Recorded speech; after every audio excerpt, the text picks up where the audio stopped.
قرآن مجید میں بتایا گیا ہے کہ جادو کا اصل فتنہ قدیم شہر بابل سے شروع ہوا، جہاں پہ دو فرشتے ہاروت اور ماروت لوگوں کے امتحان کے لیے بھیجے گئے۔ وہ لوگوں کو جادو سکھاتے تھے اور یہ بھی کہتے تھے کہ ہم صرف آزمائش کے لیے آئے ہیں تو کفر نہ کرو۔ لوگوں نے وہ الفاظ سیکھے اور پھر وہ الفاظ آزمائش بن گئے۔ کچھ دنوں میں اندھیرے بن گئے۔ آہستہ آہستہ یہ راز ایک فتنہ بن گیا، ایسا فتنہ جو دلوں میں نفرت، گھروں میں جدائی، روحوں میں خوف پیدا کرنے لگا۔ کہتے ہیں کہ اسی دوران ابلیس اور اس کے ساتھیوں نے بھی انسانوں کو بہکانا شروع کیا۔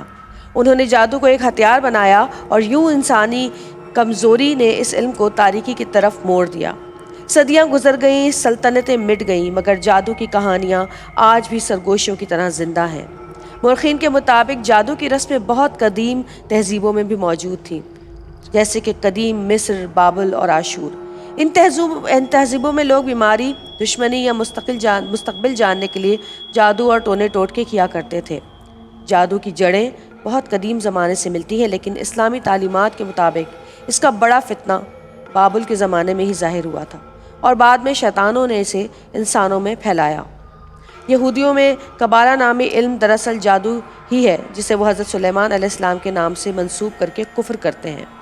اس کے علاوہ الومناتی کا بھی ہتھ کنڈہ حال ہی میں جو ایپسٹین فائلز کے نام سے بڑے بڑے لوگوں کی جو فائلیں کھلی ہیں، ان میں بھی جس طرح کے کام ہوئے ہیں اس کے پیچھے یہی شیطانی قوتیں ہیں، کیونکہ اس جزیرے میں بال نامی بت کے ساتھ ساتھ عجیب و غریب تحریروں کا انکشاف بھی ہوا ہے۔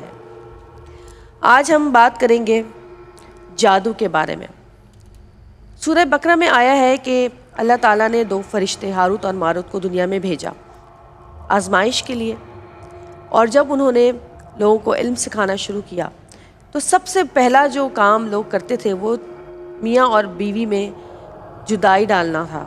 یعنی کہ شیطان کا یہ بہت ہی غلیظ اور پسندیدہ مشغلہ ہے، میاں اور بیوی کے درمیان جدائی ڈالنا۔ اس کے بعد اگر ہم حضرت موسیٰ علیہ السلام کا دیکھتے ہیں، حضرت سورہ اعراف میں آیا ہے کہ جب جادوگروں نے اپنی رسیاں پھینکی اور وہ سانپ بن گئی تو حضرت موسیٰ علیہ السلام نے اپنا عصا پھینکا اور وہ بھی ایک سانپ بن کر ان کو نگل گیا۔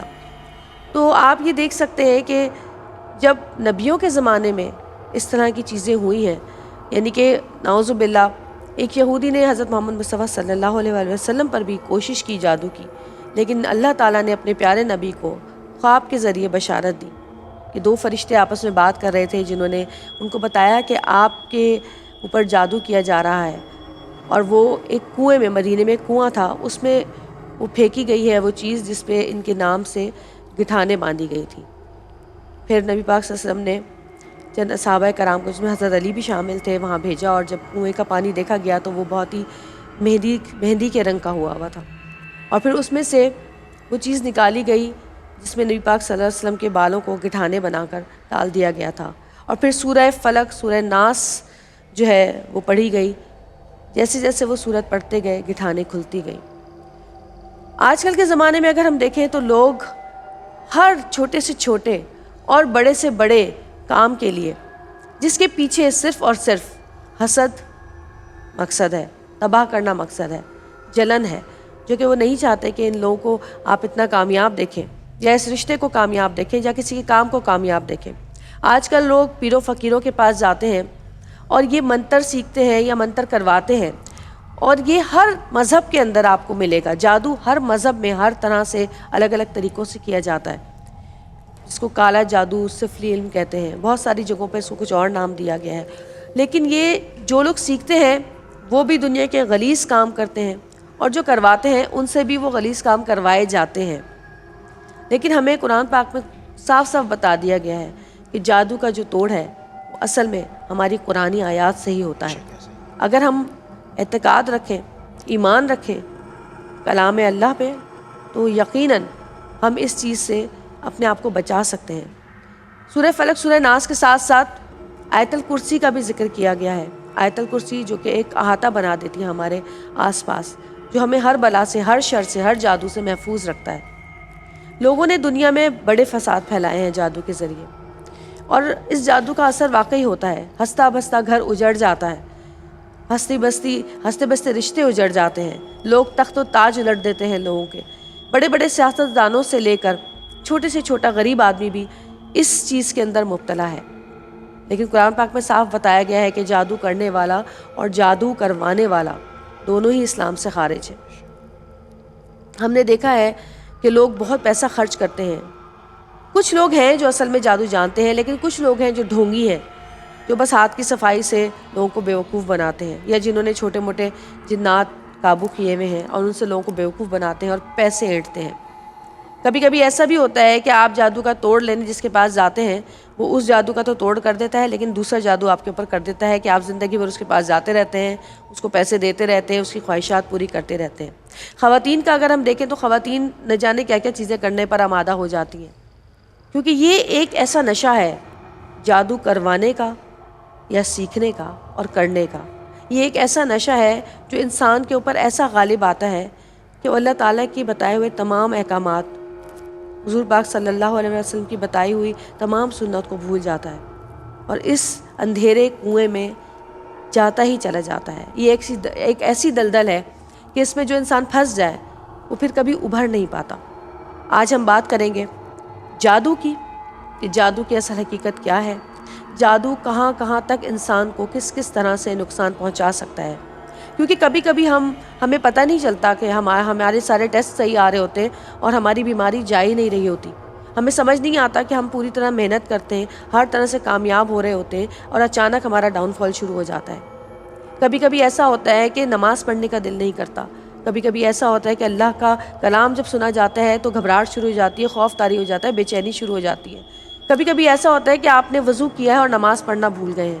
کبھی کبھی ایسا ہوتا ہے کہ آپ کے کندھوں پہ آپ کو بوجھ لگتا ہے. کبھی آپ کو ایسا لگتا ہے کہ سونا چاہتے ہیں مگر سو نہیں پاتے. کبھی سونا نہیں چاہتے لیکن نیند غالب آ جاتی ہے، ایسی نیند کہ جس سے آنکھ کھلنے کا دل ہی نہیں چاہتا.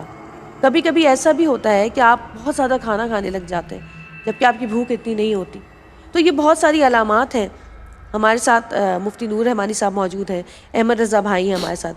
ہم مفتی صاحب سے پوچھیں گے کہ اصل حقیقت آج کے دور میں جادو کی کیا ہے، کیونکہ جدید سائنس اس چیز کو نہیں مانتی، لیکن یہ قدیم زمانے سے چلا آ رہا ہے جو کہ ہر ملک میں ہر مذہب میں پایا جاتا ہے. تو بات کرتے ہیں مفتی نور صاحب سے. السلام علیکم. وعلیکم السلام ورحمۃ اللہ.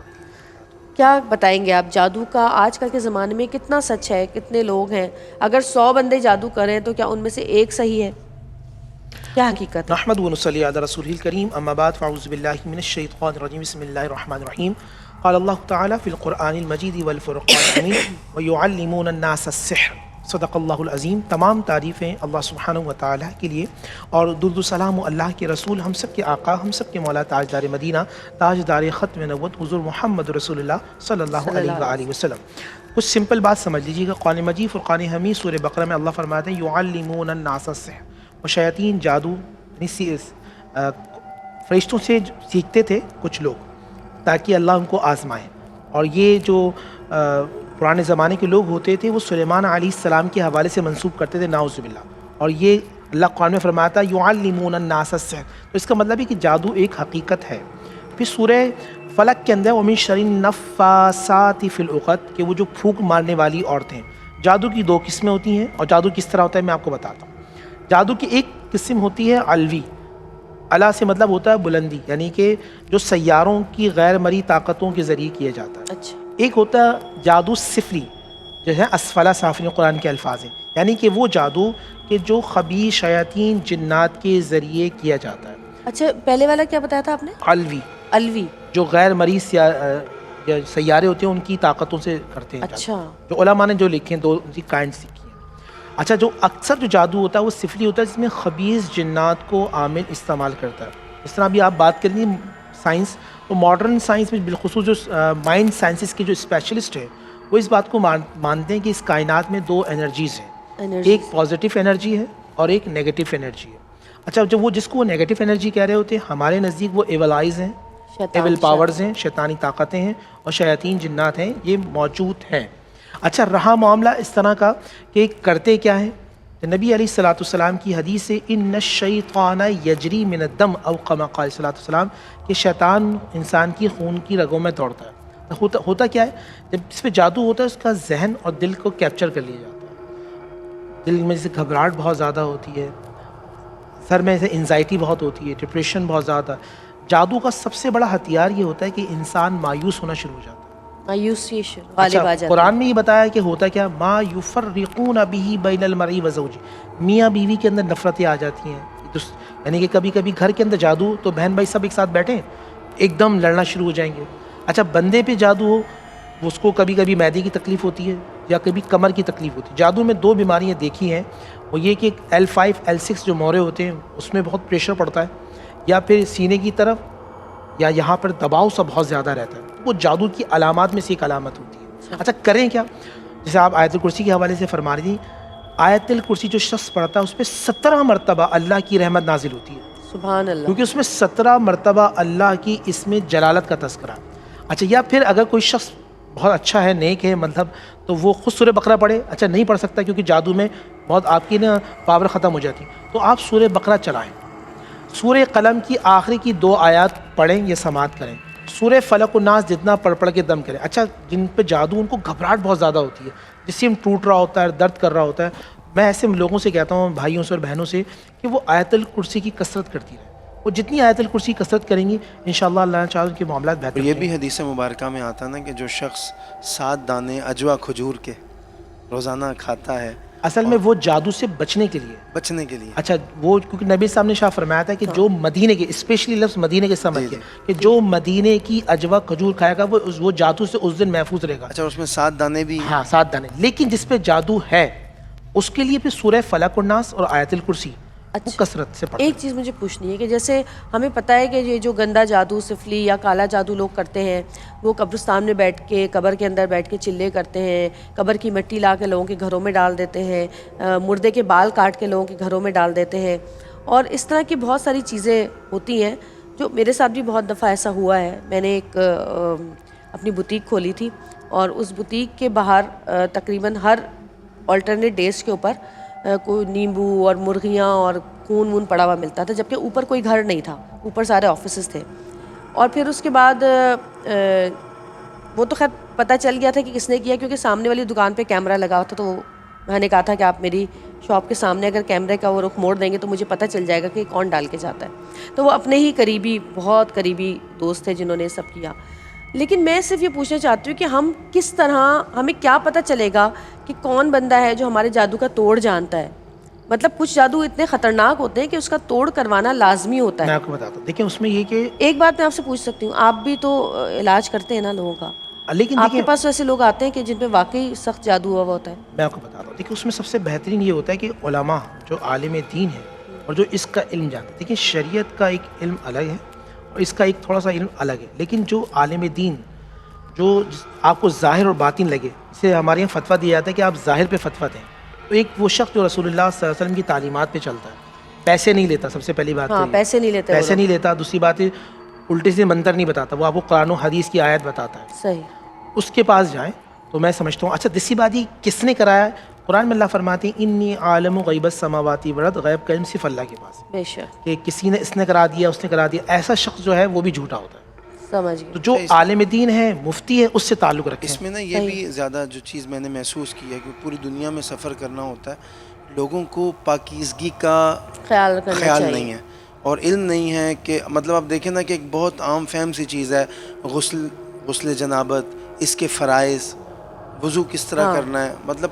لیکن میں آپ کو ایک بتاؤں باقی کے معاملات، اس کے باوجود جو شخص 5 وقت نماز پڑھے، ایسے مفتیان کرام میرے دوست ہیں اس پہ اثر کہ کم جو ہوتا ہے جادو ان پہ بھی جادو ہوتا ہے.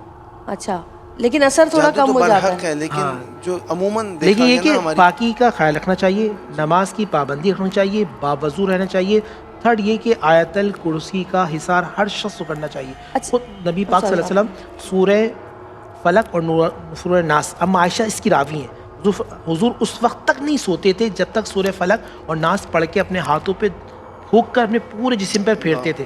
یہ رسول اللہ کا صلی اللہ علیہ وسلم کا روز کا معمول. اچھا اگر ہم کسی پہ پڑھ کے پھونکنا چاہیں، بچوں پہ جو ہمارے سامنے نہیں ہے، تو کیا ہم ان کا تصور لا کے ان پہ پڑھ کے پھونکیں گے تو اثر ہوگا وہاں پہ؟ بالکل ہوگا، بالکل ہوگا. ماں باپ کو تو کرنا چاہیے. جیسے آپ کے والد صاحب اللہ ان کو زندگی دے، وہ آپ کے لیے سورہ فلق اور ناس پڑھیں گے، آیت الکرسی پڑھیں گے. مجھ جیسے لوگ، سنیں میں بہت توجہ سے کہہ رہا ہوں، مجھ جیسے لوگ 1 لاکھ یا 1 کروڑ اور جس کے والد حیات ہیں وہ ایک طرف، کیونکہ رسول اللہ صلی اللہ علیہ وسلم کی حدیث ہے.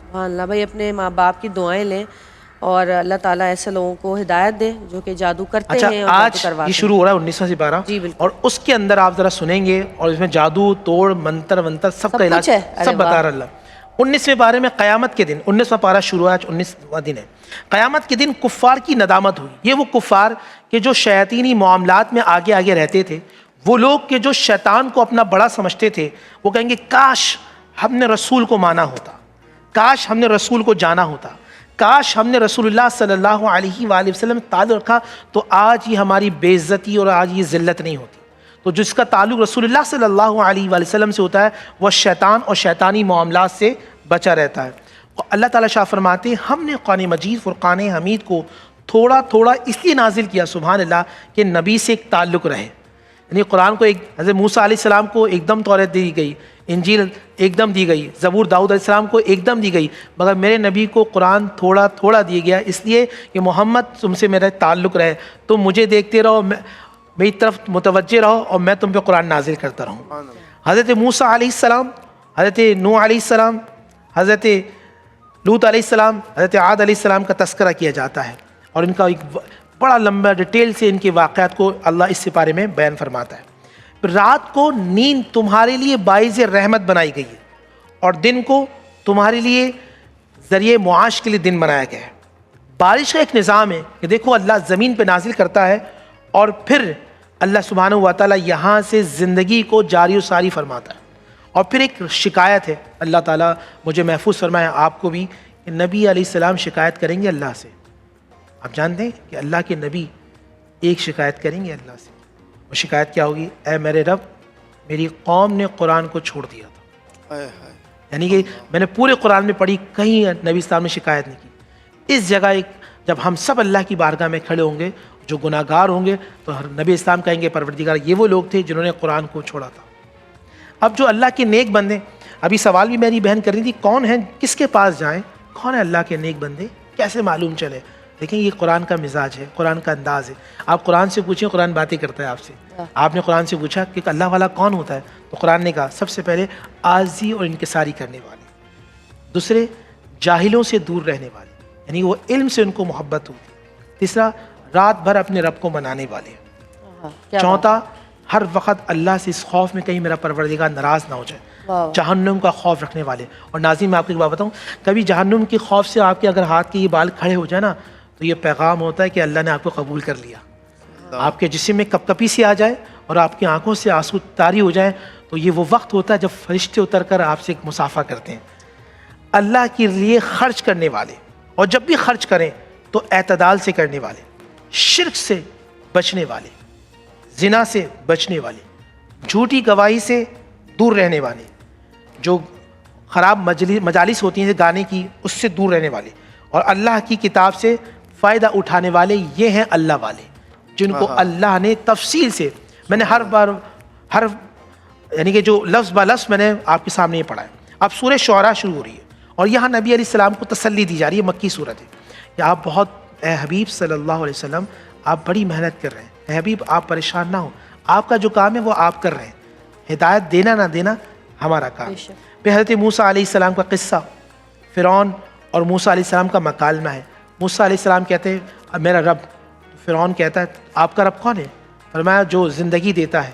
اچھا، ایک بندے کو بلاتا ہے جس پہ ڈیتھ اس کے وارنٹ جاری ہو چکے تھے، اس کو چھوڑ دیتا ہے، اور جس کو سزائے موت کا قیدی تھا اسے آزاد کر دیتا ہے۔ تکبر تھا، غرور تھا، پورے لشکر کے ساتھ اللہ اس کو دریائے نیل میں تباہ و برباد کر دیتا ہے۔ اب حضرت ابراہیم کی پانچ دعائیں ہیں، وہ ذرا سنیے۔ اچھا، 5 دعائیں کون سی ہیں؟ اے اللہ مجھے علم عطا فرما، اے اللہ لوگوں میں میرا ذکر اچھا جاری فرما، اے اللہ مجھے جنت عطا فرما، اے اللہ میرے والد کی بخشش فرما، اور آخر میں مجھے رسوا نہ کرنا۔ حضرت نوح علیہ السلام کی قوم کیوں برباد ہوئی؟ نبی کی اطاعت نہیں کرتی تھی۔ حضرت ہود علیہ السلام کی قوم کیوں برباد ہوئی؟ فضول خرچ کرتی تھی۔ صالح علیہ السلام کی قوم کیوں نہ برباد ہوئی؟ ناشکری بہت تھی۔ لوط علیہ السلام کی قوم کیوں برباد ہوئی؟ بدکار تھی۔ شعیب علیہ السلام کی قوم کیوں برباد ہوئی؟ حقوق العباد سے غافل تھی۔ سورہ نمل میں حضرت سلیمان علیہ السلام کا تذکرہ اور ہمارا یہ پارہ ختم ہو رہا ہے. سلیمان علیہ السلام وہ واحد نبی تھے. میں کبھی سوچتا ہوں تصور میں تو میرے رونگٹے کھڑے ہوتے ہیں. کیا کمال کے نبی تھے. 7 انسان چل رہے ہیں, اوپر جنات چل رہے ہیں, اس سے اوپر پرندے چل رہے ہیں, آگے درندے چل رہے ہیں, اور وہ اللہ کا نبی حکومت کرتا ہوا جا رہا ہے. یہ اللہ نے اللہ بادشاہ عطا فرمائی دی. اور پھر اللہ نے وہ کمال یہ, ابھی راستے میں جا رہے ہیں تو دور ایک چوٹی ہے نا, بل کے اندر باتیں کر رہی ہیں. اور چوٹی کیا بات ہے, قرآن نے کہا قالت نملۃ, ایک چوٹی نے دوسری چوٹی سے کہا چلو اندر جلدی سے چلو, چلو جلدی سے چلو, سلیمان کا لشکر آ رہا ہے, ایسا نہیں ہمیں کچھ کچل دے. سلیمان علیہ السلام کم سے کم کئی کلومیٹر دور تھے. آپ مسکرایا, کہا پروردگار یہ تیرا کرم ہے کہ تو نے مجھے سننے کے لیے طاقت عطا فرمائی. کئی کلومیٹر دور. آپ اندازہ کیجئے ایک نبی چونٹی کی آواز کئی کلومیٹر دور سن سکتا ہے, تو پھر احمد رضا کی نعت مدینے والا مصطفیٰ مدینے میں بھی سن سکتا ہے. سبحان اللہ, سبحان اللہ. اور ایک بات اور جملہ عرض کر دوں, اور پھر یہاں اللہ کے ولی کی طاقت بیان کی جاتی ہے. حضرت سلیمان علیہ السلام موجود ہیں, اور کہا کون ہے جو ملکہ بلقیس کا تخت لے کر آئے گا. ایک جن کھڑا ہوا, کہا کہ میں لے کے آؤں گا. یہ مجلس ختم ہونے سے پہلے, اور اندہ علم الکتاب, ایک اللہ کا ولی موجود تھا. فرمایا آنکھیں بند کریں اور کھولیں. آنکھیں بند کری اور کھولی, سامنے تخت موجود تھا. یہ اللہ کے ولی کی طاقت تھی. ملکہ بلقیس آئی, اپنا تخت دیکھ کے حیران رہ گئی, اور پھر اللہ کے نبی صلی اللہ علیہ وسلم حضرت سلیمان پر وہ کامل یقین لے آئی. تو اس میں یہ 2 باتیں معلوم چلی کہ اللہ نے اپنے نبی کو بہت طاقت دی ہے, اور نبی کے بعد اللہ نے نبی کے وسیلے سے ولی کو بہت طاقت دی. سبحان اللہ, سبحان اللہ. ہم یہاں سے پڑھے وہ مدینے سنے, ہم یہاں سے پڑھے وہ مدینے سنے, ان کی اعلیٰ سماعت پہ لاکھوں سلام, ان کی اعلیٰ سماعت پہ لاکھوں سلام, مصطفیٰ جان رحمت پہ لاکھوں سلام, شمع بز میں ہدایت پہ لاکھوں سلام, دور و نزدیک کے سننے والے مقام, دور و نزدیک کے سننے والے